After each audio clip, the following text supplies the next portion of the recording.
Well, hi, Megan. It is Monday, April 5th, and we're back live after a week away. And much like Joy did not miss you during your maternity leave, I did not miss you while you were gone for the week. Um, you came back with a bunch of Megan today. We started talking about Matt Gaetz. I'm never quite sure how his name is supposed to be pronounced, but I guess it's Gaetz. Um, And the first thing you say is that any moron can get elected to Congress. Look how many morons are in Congress right now. For someone who continually says that, she thinks that the United States is the greatest country in the history of history, which is a quote you said. How great can we be if we've got morons running the place? It's an oddly insulting thing to say about a federal government that you profess to love. But anyway, so any moron can get elected. And, we're talking about the sexual allegations that he paid for an underage girl, meaning that he paid for her travel and bought her dinners. Right, in exchange for sex with her. There's reports that he actually gave money through some, money sharing app, which is really stupid if you're paying for sex. And that he was involved in potential sex trafficking of underage girls. And then he went on Tucker Carlson and did this whole weird accusation about extortion for $25 million. He never said that he was being extorted for something that he didn't do. But it was very bizarre. And, even Tucker Carlson is like, dude, I don't know what you're talking about. I wasn't there. So in your defense, of this topic, you're saying that, he's always had, I guess you're not defending the topic in your discussion of the topic. You say that Gaetz has always been, had a weird reputation in the Hill, blah, blah, blah. But why do you guys allow that to happen? He's a weirdo. He's got something wrong with him. That there's a sexual predator, and you aren't going to do anything about it. That's the difference between the Democrats and the Republicans. When the Democrats learn something, or at least when it becomes public, about one of their own, we don't get all tribal. We're like, that's not good. Let's not include that as part of our party. You folks just like to rally around.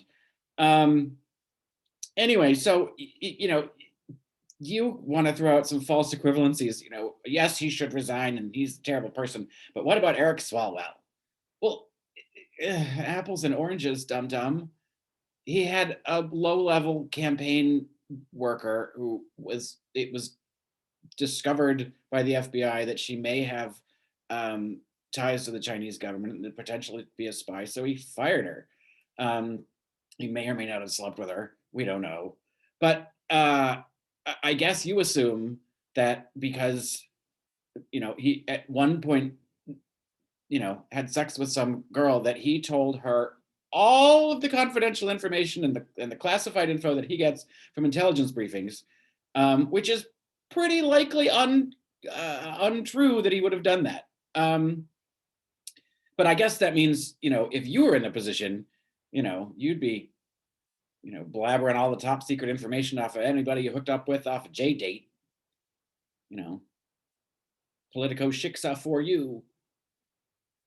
Your logic is way off on that one and bringing Swalwell in. And then you bring up Jeffrey Toobin. And because Sarah had an inappropriate giggle fit trying to figure out what was sexy about what he was doing. They didn't really know what the situation was where he was caught masturbating on screen and why. And she had a bit of a giggle over it and told some, she didn't tell jokes.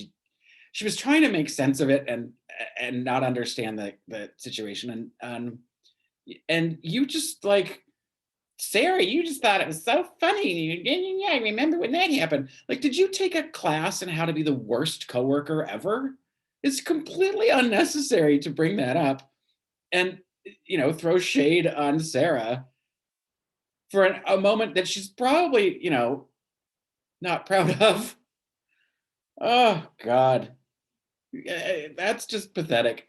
You wonder why people don't like you? Don't say shit like that. Where's your tribalness about your coworkers?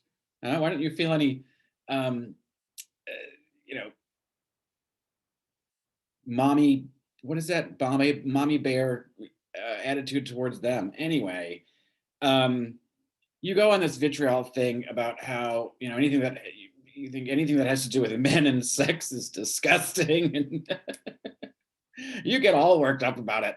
And I'll tell you what, Megan, you have got some weird problem with sex and sexuality, because every time it's brought up, you get really freaked out. And you always say, I don't like talking about personal stuff. You talk about personal stuff every fucking day. Things that you say that you feel to the heart of your core, and Black Republican, and you're so political and passionate. And those are personal things that you talk about. When it comes to sex, you don't want to talk about it. And it's fine, but you get so uptight and so concerned about the discussion of sex anytime it comes up.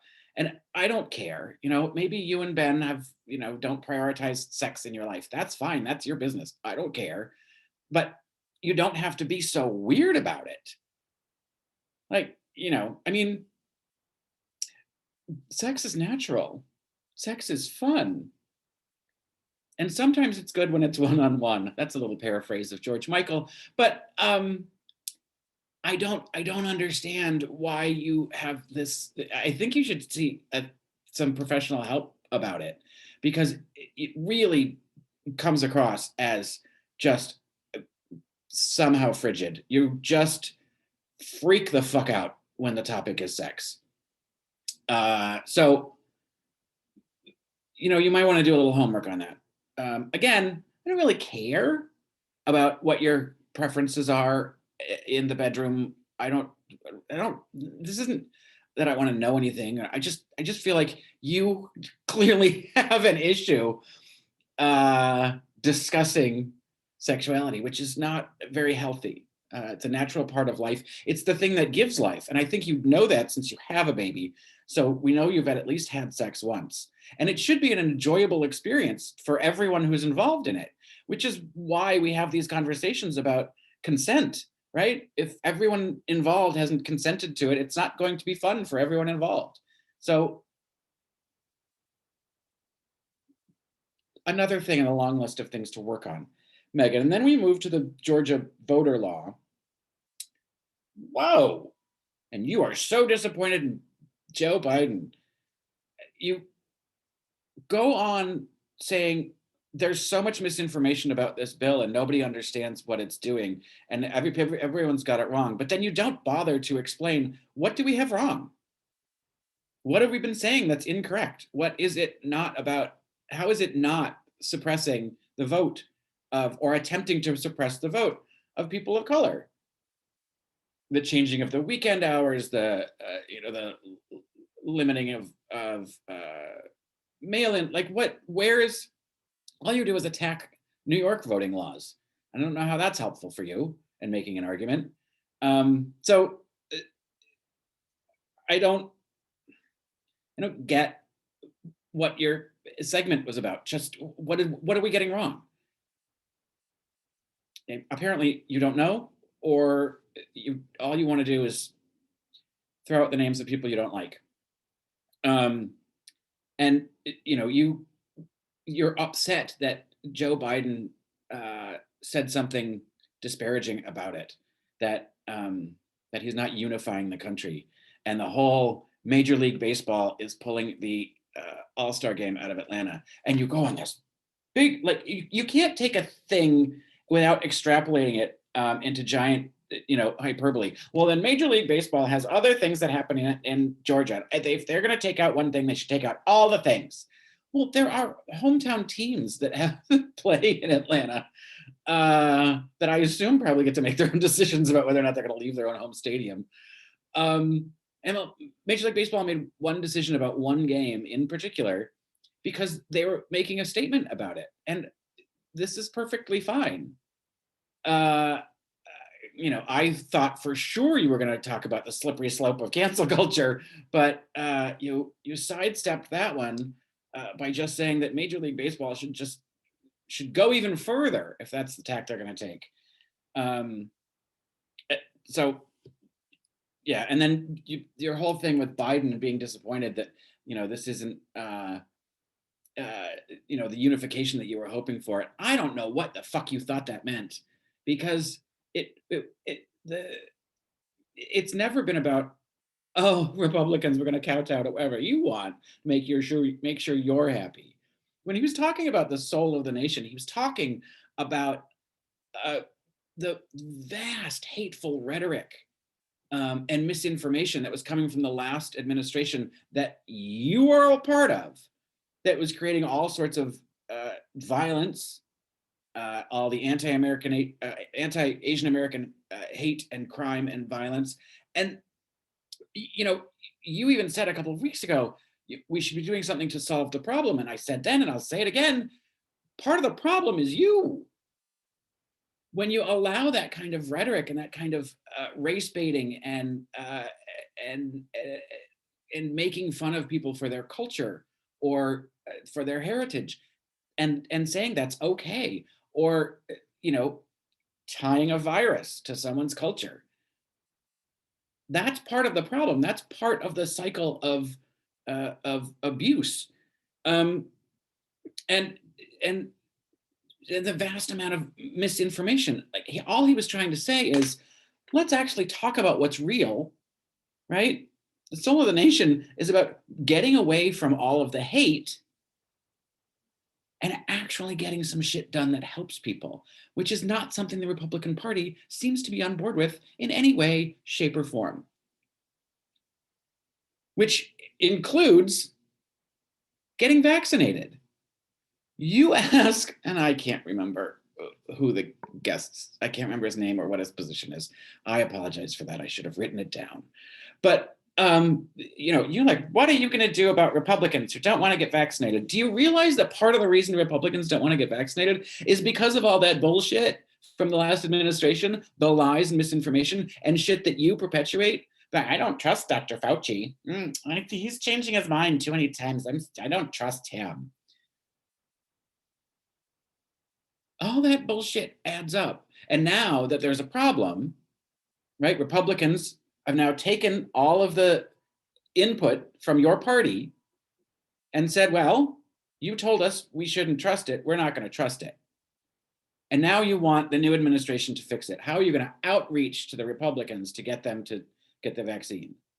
And they're going to do it. They have a plan. They realize that you dumbasses don't trust scientists. So they're going to use other methods to reach people through, church leaders. And I loved it. Sports figures. Great. Get some NASCAR people, to advocate for the vaccine. You're insufferable. It's just, and I know it's an ongoing, never-ending cycle with you that it's reach out to the Republicans. We want to be catered to. We don't have to cater to you. Unfortunately, we're stuck with you in this society, and you fucking morons who don't want to get vaccinated out of ignorance, which, by the way, is entirely self-inflicted. It is willful ignorance. You are choosing to be dumb. So again, I guess that leads you to then electing morons or any moron to Congress.